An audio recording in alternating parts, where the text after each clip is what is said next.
నేను అలా చూడను. ఆ దృష్టి ఒకటి లోపల ఏర్పడింది అనుకోండి, అభయ చట్టం వచ్చింది.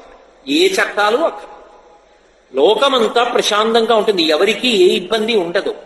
అసలు ఆ సంస్కార బలము ఏర్పడడానికి కావలసినటువంటి విషయాలు అందించాలి. ఓ రామాయణం, ఓ భాగవతం, ఓ భారతం అందించకపోతే సంస్కారం ఎలా వస్తుంది మనసుకి?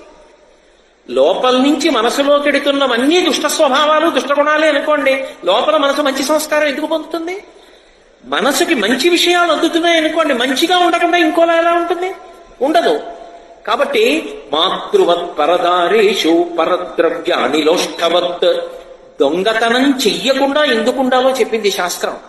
ఇతరుల సొమ్ము నీకు ఈశ్వరుడిచ్చినది కాదు, అది ఎవరిదో. మరి ఎందుకు అక్కడుంది?